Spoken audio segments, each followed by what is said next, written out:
In any RPG, there are loads of quests for you to do to gear up your character. Sometimes it's an epic weapon or a sweet new piece of armor. But what if instead of swapping gear out for the new ones you received, what if you only used gear given to you via quest reward? Today, I'll be finding out if you can beat Fallout 4 using only quest rewards. Essentially, I can only use weapons or companions that are solely unlocked via quest completion. Ammo and consumables are the only exception, and they are allowed to be looted and used during the run. But in the case of receiving a weapon, I'm not allowed to modify it at all. If you like what you see, please consider subscribing as it helps the channel out a ton, and with that being said, let's get into the run. Just like with all my challenge runs, I crafted my character, and then when the Vault-Tec rep came, I set my stats. Okay, so for this one, because I think we're only going to be able to really use 2 weapons the entire run, we're going to crank up our endurance, at least for a little bit, just to give us a little bit more health. Our charisma is going to have to be high, just because if I can avoid a fight, I will. There's no point to waste a whole bunch of ammo if I don't have anything. So we'll make that a 5 at least for right now. Luck, I don't think we need luck in this run, and I definitely don't think we need strength, because like I said, we're only going to be able to carry 2 weapons anyway. Everything else is just random stuff we're going to off-sell. So, we'll probably end up using... God, this is a little tough, actually. So, as far as perks and stuff are concerned, what if we just like spread the rest of these out? So we'll go perception, sure. We're not doing that. We'll probably put 2 things in there. We'll do this, and then the rest will, whoa. And then the rest will just kind of crank up endurance and charisma. We'll do, yeah. Actually, you know what? I think that's okay. I think this is okay. Because basically, we're only going to be able to use a laser rifle we get off a Brotherhood of Steel quest, and we're only going to be able to use a minigun later on. But that's kind of it, so hopefully this works out. This time setting my stats was a little more thought-provoking, as I didn't know what I would need beforehand, but looking back on it, I made the right choices. After that crisis, the bombs dropped and I emerged as a frozen TV dinner with legs. I made it out of the vault in record time with precise door closes, and then after getting naked because my vault suit wasn't a quest reward, I emerged into the wasteland and ran straight past Sanctuary.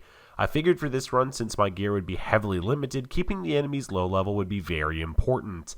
I ran all the way to Cambridge Police Department and helped the Brotherhood members clear out some ghouls. And as a reward, I got the quest Call to Arms and an invitation to watch Paladin Danse clear out Arcjet. And clear it out he did. Not only did he mow down everything in our path to get to Arcjet, but he continued to take down everything inside.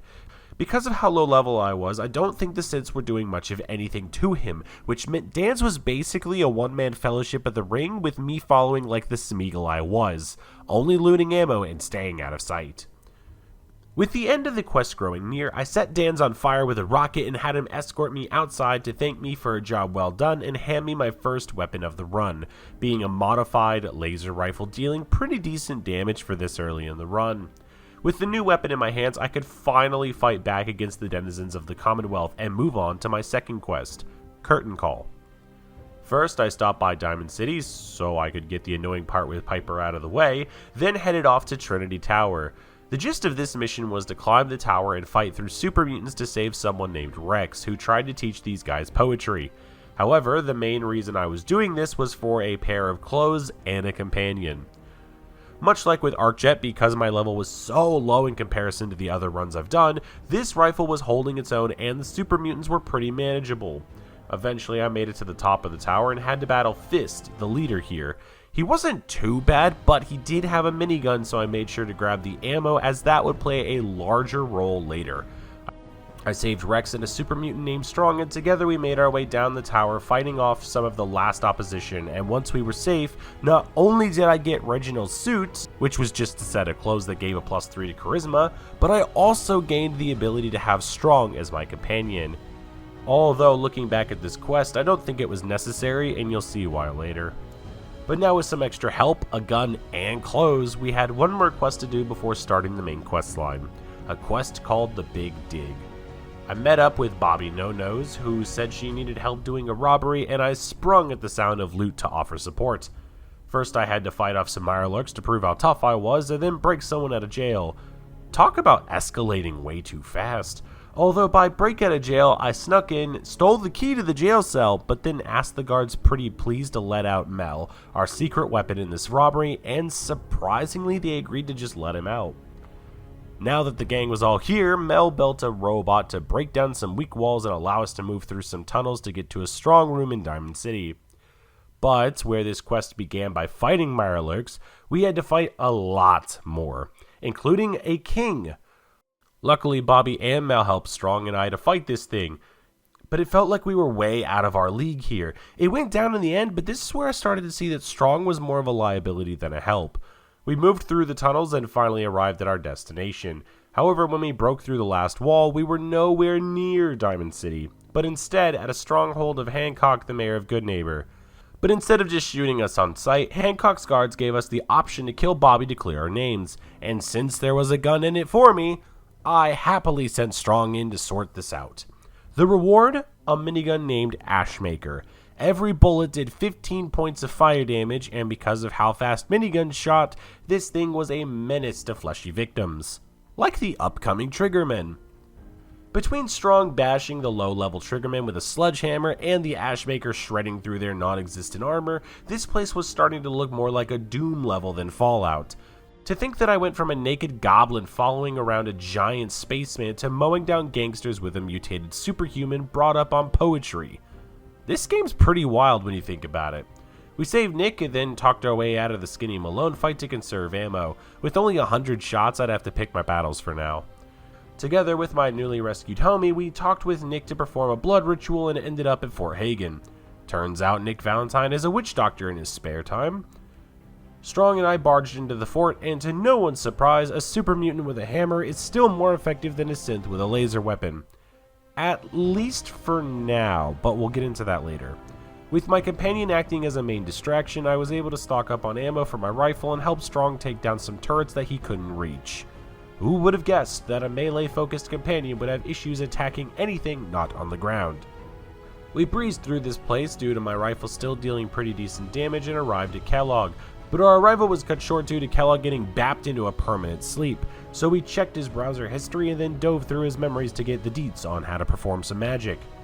I made my way through the glowing sea to meet up with our friendly green scientist when I saw that the children of Adam had a Brad Scorpion problem. You know how they say it takes a family to raise a child? This was more like it took an entire community to take down Run Rad Scorpion.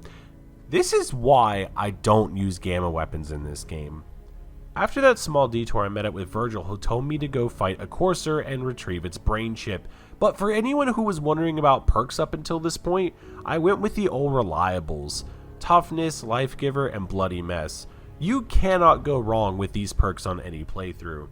Before heading out to Green Tech to terrorize the Gunners and Courser there, I headed back to Concord to rescue the Minutemen and progress their quest line.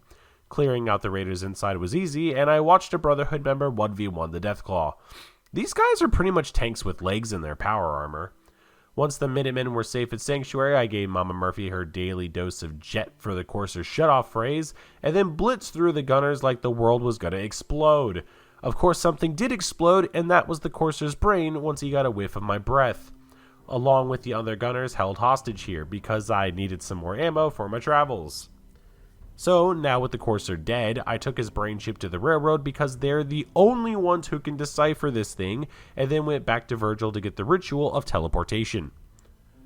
But before I could learn the ways of the dark arts, I had to go through several Minutemen quests first. And normally I skip these, but this time I actually got killed by a pissed off car. I was running away from an explosion and some truck decided to trip me, breaking all of my bones in the process.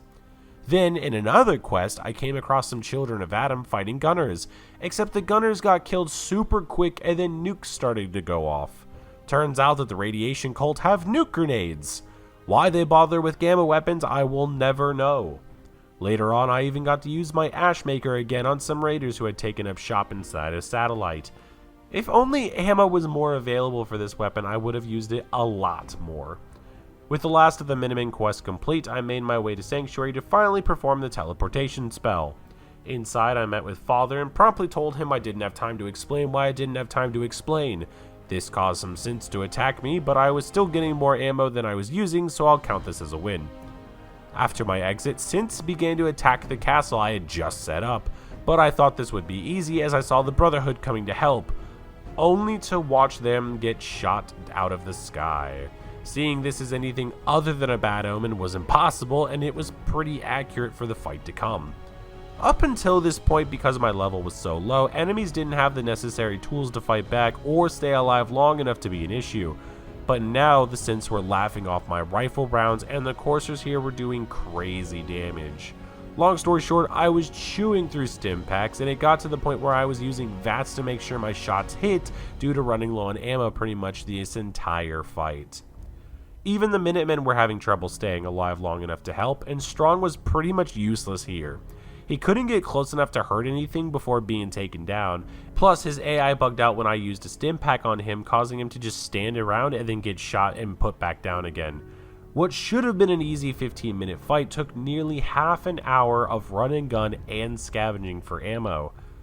But as time went on, the crowd began to thin and eventually we won the day. So now, pressing the attack, I broke into the sewers beneath the Institute and made a beeline for the Minutemen to come assist.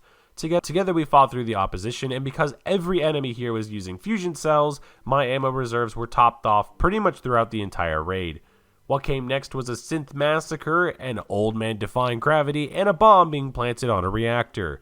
The gang and I got whisked away to a safe point, and I smacked the detonation sequence to end the run with only quest rewards. Besides some extra hats that I could have gotten, this was pretty much all I had to work with. But luckily, since one of the weapons used fusion cells, ammo was never an issue. Plus, the perks in this game really help out. Without the toughness perk, I think this challenge would have been a lot harder, as the original suit didn't really offer anything in the way of protection. I plan on trying this challenge on some of the other Bethesda games and eventually trying other RPGs as well, so if that's something you'd like to see, let me know in the comments. If you liked what you saw, please consider subscribing as it helps the channel out a ton. Plus, if you have a suggestion for a challenge run you'd like to see, let me know in the comments below. I play all sorts of games, so no challenge is off the table. I want to thank all of you that have watched to this point, and as always, I have been Chris from Crisis Gaming, and I will see you on the next one.